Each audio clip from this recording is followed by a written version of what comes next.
It was a soft October evening in 2005, when the sun dipped behind the granite ridges of Prescott, leaving the town in that golden half-light that made everything look peaceful. The streets were quiet, stores closing, the smell of pine drifting through the air. No one knew that within hours that peace would shatter. Her name was Megan Rourke, 27 years old, an art teacher at Prescott Valley High School. She had a gentle voice, a patient way with kids, and a love for the desert landscapes she painted on weekends. Friends said she had a knack for finding beauty in the simplest things: cracked pottery, wildflowers growing between rocks, faces in passing crowds. To her students, she wasn't just a teacher. She was someone who listened.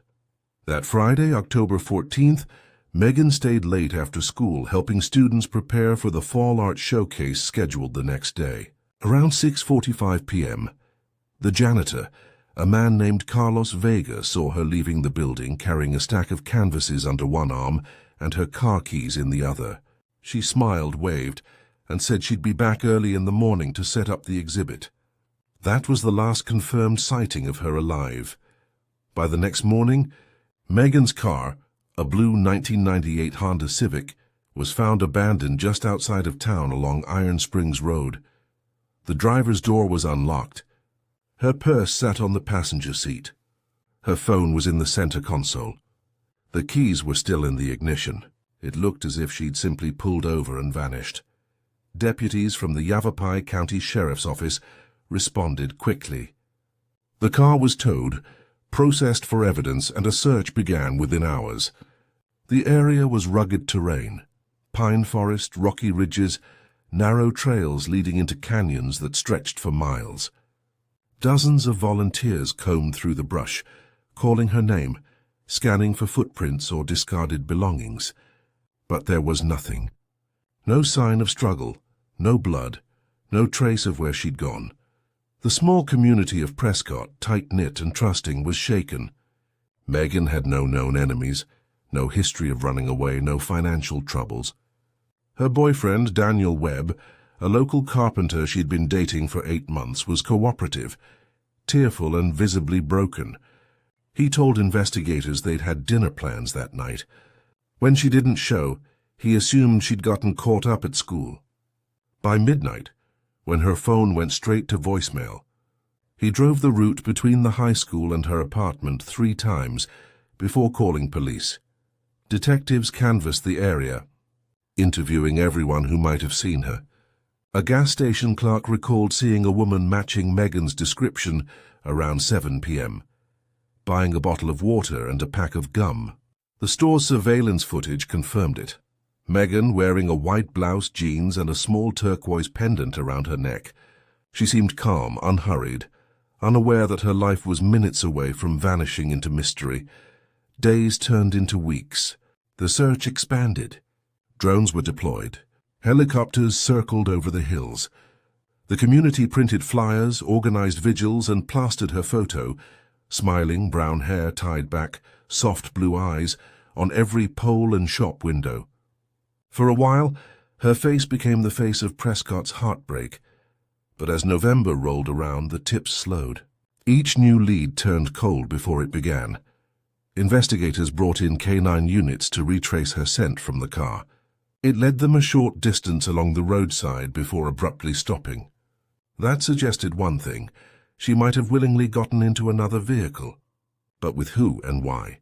Detective Laura Henley, one of the lead investigators, described the case as one that haunted her from the start. "Everything about it felt wrong," she later said. "There was no chaos, no forced entry, no sign of a struggle. It was like she disappeared into thin air." Rumors began to circulate.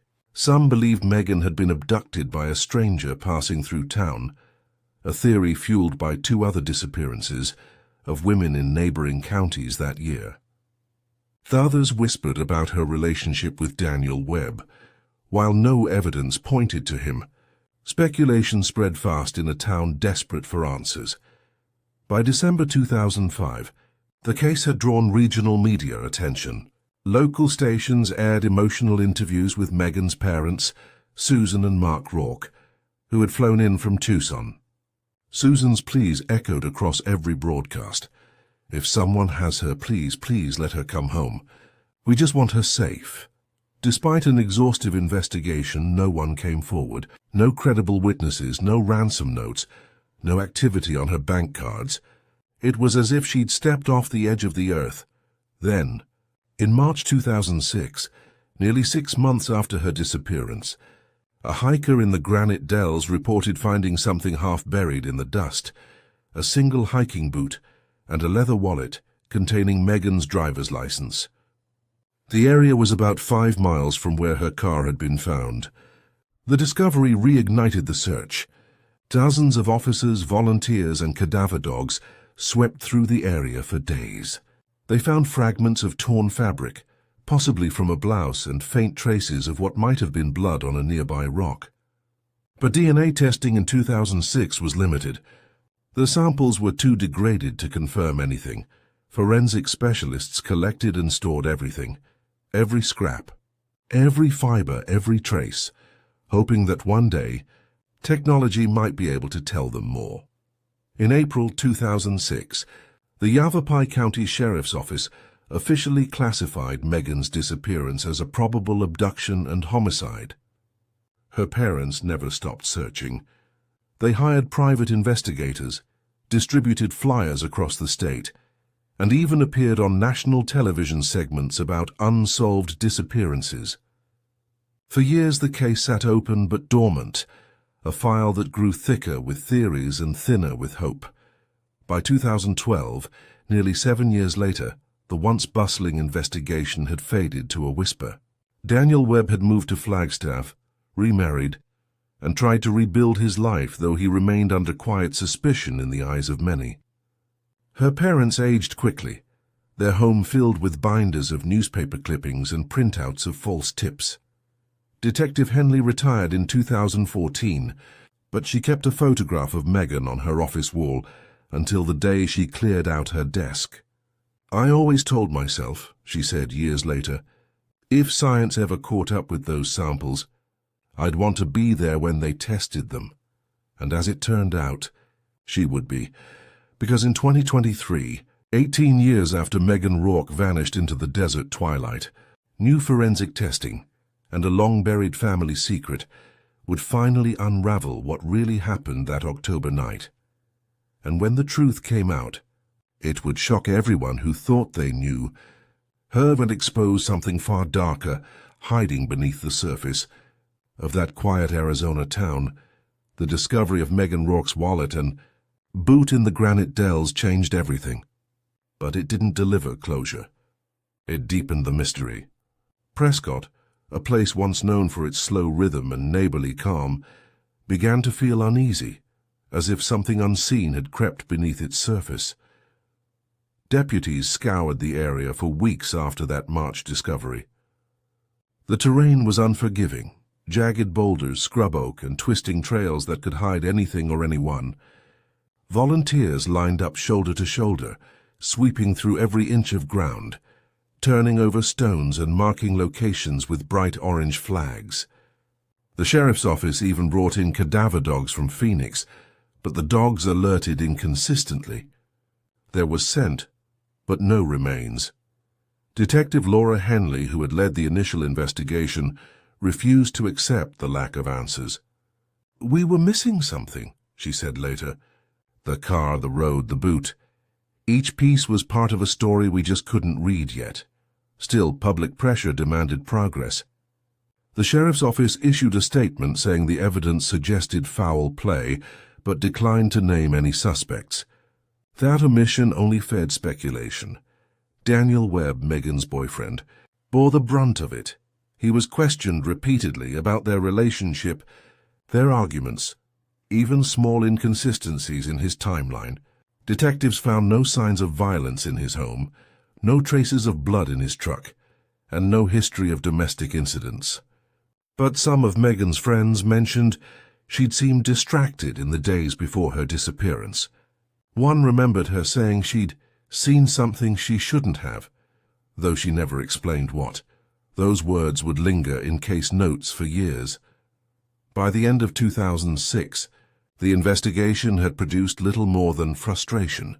Forensic testing on the wallet and blouse fragments yielded partial DNA, female, consistent with Megan's profile, but nothing pointing to a suspect. The blood trace on the rock was too degraded to be processed with the technology of the time. The evidence was boxed, labeled, and stored in the Yavapai County Evidence Vault under controlled temperature conditions. The town slowly adjusted to the reality that Megan was likely gone. A memorial service was held that November at the high school auditorium. Hundreds attended, students, faculty, community members, lighting candles as her parents stood in front of her self-portrait, tears streaming down their faces. The portrait, painted the year before she vanished, showed Megan standing against a desert backdrop, her expression soft, almost distant. Some said it looked as though she knew something the rest of them didn't. After that, life in Prescott moved on, at least on the surface. But the Rourkes couldn't let go. Mark Rourke, Megan's father, retired early from his job at a Tucson auto parts company and dedicated himself to finding his daughter. He built a website, updated it weekly with leads and old photos, and spent his weekends distributing flyers at rest stops along Highway 69. Susan Rourke, quieter but no less determined, joined online support groups for families of the missing. She wrote letters to local papers every anniversary, keeping Megan's name alive. Meanwhile, Detective Henley continued digging. She revisited Daniel Webb's background, Megan's co-workers, and even a few former students. None of it yielded anything substantial. The one consistent thread was Megan's commitment to her art and her students. No evidence of a double life, no secret relationships, nothing that explained her sudden disappearance.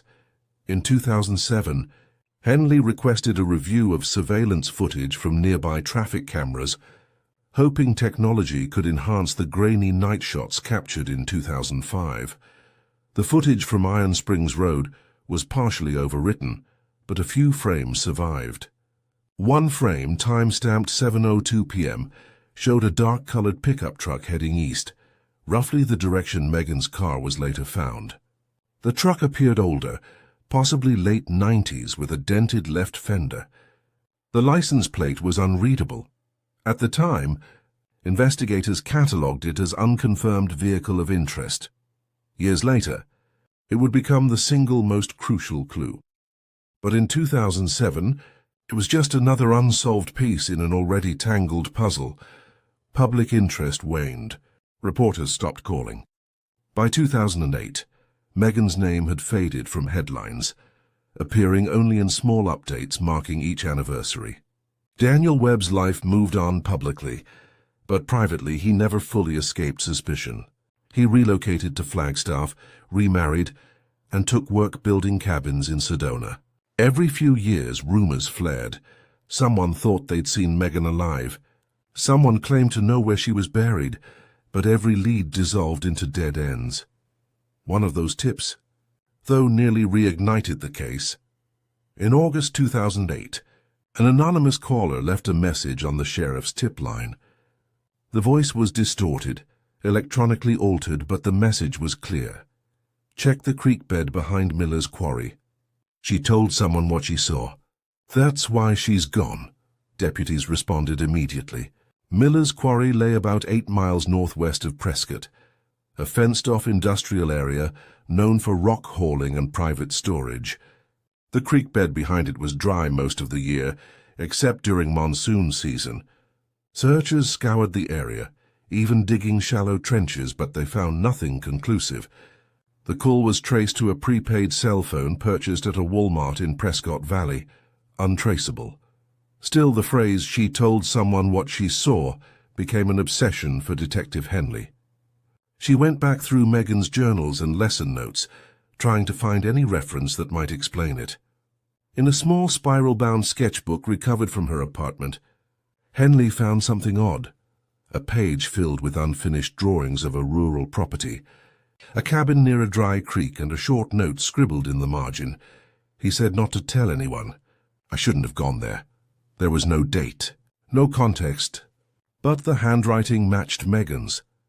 Henley followed the lead as far as she could, searching land records for cabins near known creek beds west of town. Dozens fit the description. None could be tied to her. Without further evidence, the note was filed away, marked potential lead, unsubstantiated. By 2009, the case file had grown to more than 1,000 pages. Interview transcripts, forensic reports, maps, photos, and handwritten theories. Henley kept a personal copy of key documents in a separate binder she took home with her, refusing to let Megan's case be forgotten. But new cases came in, staffing changed, and funding dwindled. The Rourke's calls to the sheriff's office went unanswered more often. Each year the hope they clung to dimmed a little more. Then, in 2010, a faint ripple disturbed the stillness again. That summer, a construction crew widening a rural road near the Granite Dells unearthed something unusual. 2 metal buttons, fragments of bone, and what appeared to be part of a leather strap. Detectives responded immediately. The remains were sent to the State Crime Lab in Phoenix. Early analysis confirmed the bones were human, but they were too small and fragmented to establish identity. The lab managed to extract a partial mitochondrial DNA profile. It was consistent with Megan's maternal line, but not conclusive. Without nuclear DNA or identifiable dental records, they couldn't make a positive match. The remains were catalogued as female, undetermined identity, possible connection to open Prescott missing person case. Henley visited the Rourkes in Tucson personally to explain. Susan listened quietly. Mark simply stared at the envelope on the table, the lab report inside it, too light to hold the answers they needed. The sheriff's office filed the evidence, sealed it, and stored it alongside Megan's case box. And just like that, the investigation slipped into silence again. Years passed. Technology evolved. New detectives came and went. The case was re-reviewed twice in 2012 and 2016, but with limited funding and no new evidence, it remained cold. Still, somewhere deep in the evidence vault, those fragments, the boot, the blouse fibers, the blood on the rock, and now the partial remains, waited for the day when science would be able to tell their story. And when that day finally came, nearly 18 years later, it would reveal not just who killed Megan Rourke, but what secret she had stumbled upon before she vanished. A secret that one family in Prescott had kept buried for almost 2 decades. By 2011, the case of Megan Rourke had faded from the headlines and the public's memory. Prescott's population had grown, new families had moved in, and the desert seemed to have swallowed the story whole. For the Rourkes, though, time didn't move forward. It folded in on itself, every year circling back to the same date. The same pain. The Yavapai County Sheriff's Office still listed Megan's case as open but inactive. That meant no new leads, no active searches, just the occasional review when a detective had time to revisit old evidence. The file had become thick with dust, and hope had thinned into ritual. Every October, Mark and Susan Rourke drove the 2 hours from Tucson to Prescott to stand beside the memorial plaque that students had placed near the high school art wing. Each year, fewer people came. A few candles, a few words, and then silence. Detective Laura Henley, now retired, still visited occasionally. She'd left the department in 2014, but Megan's case lingered like unfinished business. She still had her personal binder, worn at the edges, stuffed with photocopies of evidence reports and her own handwritten notes. She couldn't let it go. "Some cases stay with you," she told a local reporter once, not because of the crime, but because of who the victim was. Megan deserved an ending, but endings seemed further away than ever. In 2012, the Sheriff's Office received a tip through the National Missing and Unidentified Persons System, NAMUS. A hiker in the Verde Valley had stumbled across what appeared to be human remains, a skull and partial skeleton, on a slope near an abandoned mine. The remains were sent for testing. For 3 weeks, the Rourkes waited by the phone. Then came the call. The DNA did not match Megan. It belonged to an unidentified male. Another dead end. Mark's obsession grew heavier that year. He began mapping areas of northern Arizona himself, pinning every reported discovery of remains within a 100-mile radius. He'd drive out alone on weekends, hiking remote trails, photographing old wells, and sending coordinates to the sheriff's office. Most of his findings were irrelevant, but one stood out. In April 2013, he found a rusted, abandoned pickup truck buried halfway in sand along a dry creek bed north of Miller's Quarry, the same area mentioned in that anonymous 2008 call. Deputies investigated and determined the vehicle had been stolen in 2004 and dumped there long before Megan's disappearance.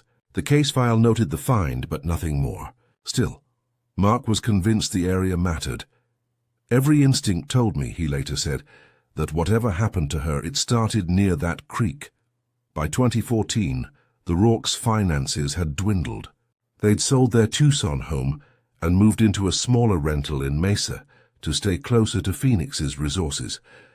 They reached out to non-profit cold case organizations, DNA advocacy groups, and journalists.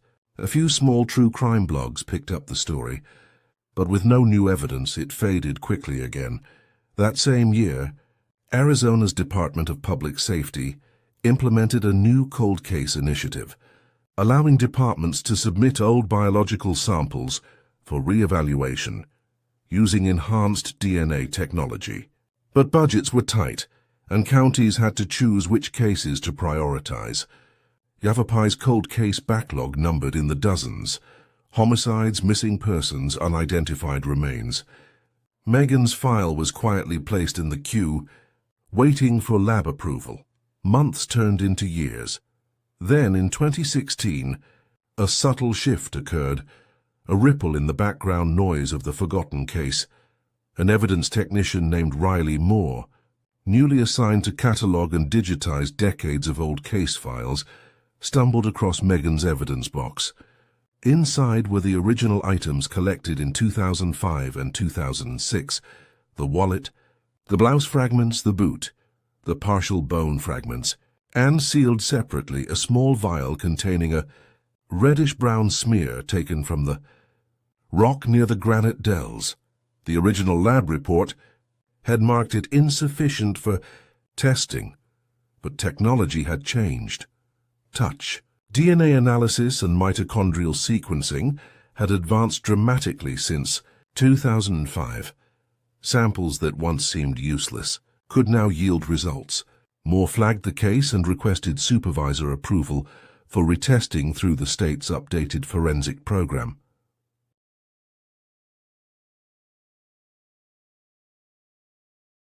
The request was approved in early 2017. The sample was carefully rehydrated, cleaned, and subjected to a process called MVAC wet vacuum DNA collection, which could extract genetic material from porous surfaces. The results were astonishing. The Arizona State Forensic Lab detected a partial male DNA profile, one that did not match Daniel Webb or anyone previously tested. It wasn't a full profile, but it was enough to be entered into CODIS, the National DNA Database. At first, there were no matches, but that single development breathed new life into a case that had lain dormant for more than a decade. In April 2017, the sheriff's office quietly reopened Megan's file for review. A new generation of detectives took over, led by Detective Anthony Graves, a methodical, tech-savvy investigator who believed cold cases were puzzles waiting for the right tools. Graves re-examined every piece of evidence, digitized every photograph, and even created a 3D reconstruction of the area where Megan's car had been found. He also reached out to retired Detective Henley for her insights. Together, they went over old interviews and maps. When Graves mentioned the 2008 anonymous call, the one referring to the creek behind Miller's Quarry, Henley immediately recognized its importance. She told him about Megan's sketchbook drawing of a cabin by a creek, the note saying, "He said not to tell anyone." Graves ordered a full geographic reanalysis, combining all prior search data with modern satellite imaging. What he found was curious. Behind the old quarry, in a patch of land that had once been privately owned, but later abandoned after a bankruptcy, stood the crumbling remains of a small cabin. It matched the proportions and surroundings of Megan's sketch almost exactly. When investigators visited the site in late 2017, they found it partially collapsed, overtaken by weeds and dust. Inside, they discovered remnants of furniture, a rusted metal frame and an old tarp. Nothing immediately screamed crime scene, but outside, about 30 feet from the cabin's back steps, Moore noticed a small piece of cloth half buried in the dirt, sun-bleached and fragile. It was collected and sent to the lab. The results came back inconclusive, though it was identified as a similar fabric blend to Megan's blouse. For the Rourkes, even that small find felt like movement, but in truth, the biggest break was still beneath the surface, not in the cloth or the cabin, but in the genetic code stored from that 2017 test. In early 2018, Arizona's forensic labs began participating in genetic genealogy testing, a cutting-edge approach that compared unknown DNA to public ancestry databases. It was expensive, time-consuming, and controversial due to privacy concerns, but it was solving cases nationwide. Detective Graves placed Megan's case on the candidate list for genealogical analysis. The state lab agreed, but it would take time. Months passed. Budget approvals dragged. Then, in the fall of 2018, the sample was sent to a specialized lab for extraction and comparison. By then, the Rourkes had almost stopped answering calls from the sheriff's office. Too many times they'd gotten their hopes up, only to be let down. When Susan did pick up the phone that October and heard the voice on the other end say, "We're looking into something new," she didn't let herself cry. She'd learned not to. Still, that call marked the beginning of the end, the slow turning of gears that would, over the next 5 years, expose not only who had killed Megan, but why. Because what the genealogical search would reveal wasn't the profile of a stranger, nor that of a random drifter passing through town. It would lead back to someone much closer, someone tied by blood, by silence, and by guilt. A person who had carried the secret of that October night for nearly 2 decades, and when the truth finally surfaced, Prescott would never look at the Rourke family the same way again.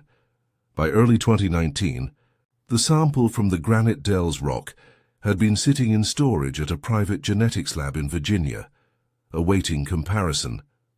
Back in Arizona, Detective Anthony Graves had almost resigned himself to another long silence.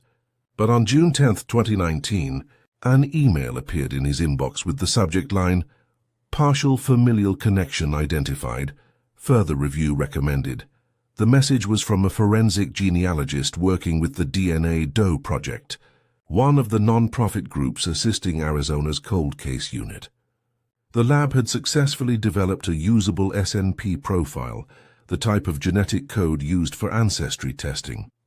And when cross-referenced against publicly available genealogy databases, the DNA showed a close match to 2 individuals from southern Nevada who had uploaded their data years earlier for ancestry tracing. After weeks of triangulation and family tree building, the analysts pinpointed a likely relative, a first cousin once removed of the unknown male contributor. The cousin's name led investigators to a family line